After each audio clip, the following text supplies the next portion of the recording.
perhaps if you could just take us through the scene that you arrived at last night. What can you recall?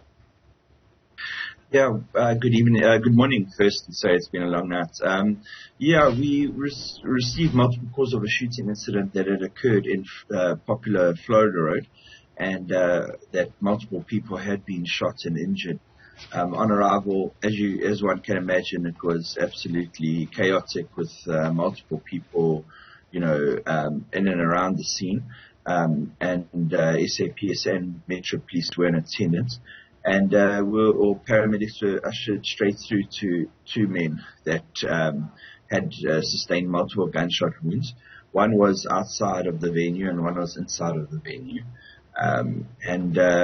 Unfortunately, the male who was outside the venue, known as allegedly as the popular AKA, was found to have sustained fatal injuries, and unfortunately there was nothing more paramedics could do for him, and he was declared deceased there and then.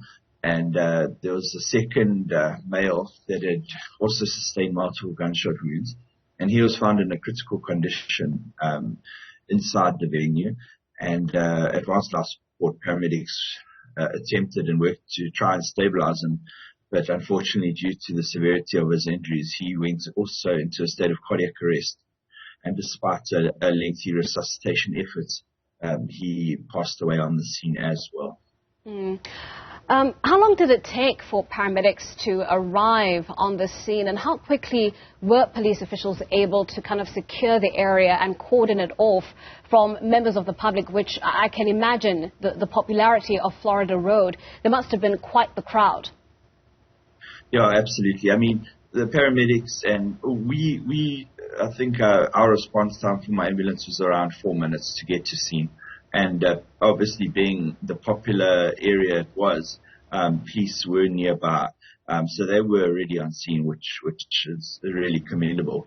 The only issue we have, which we have regardless of no matter where we go or what incidents we attend, is people with their cell phones, and popular road being Florida Road being a very popular destination for party goers, for revelers to go through there. Was a large crowd, as can see in the videos that are circulating. So police did have quite a difficult time trying to keep the people away. And then obviously, once people started hearing who had been shot, then obviously it attracted a lot of attention to the area. So obviously more Metro Police members assisted, as well as SAPS, and cordoned off the area. However, people still try to breach the area to look and interfere in the scene. Attempts at resuscitating a life, even in the best of times, are quite arduous ordeals and quite challenging, as I mentioned, even in the best of times. What about this particular unique scene perhaps presented you as a paramedics with certain challenges that you wouldn't ordinarily come across when you're trying to resuscitate a life?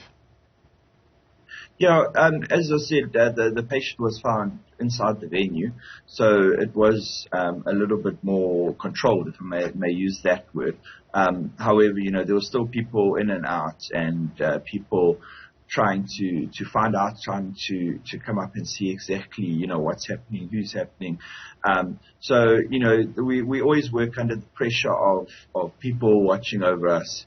Not when I say interfering, walking past us or trying to get past, we have drips up, we have tubings for oxygen, sort of thing.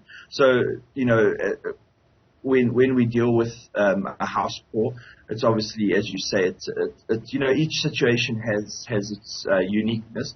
So when we like at a house, it's obviously a lot quieter as to when we're at a bar or a restaurant, and people are walking in and out, and we've got to be careful they don't pull the drip out or pull the oxygen tubing out. So it was obviously more difficult to do, but like I say, it was cordoned off, and we were inside the premises, so it was a lot more controlled.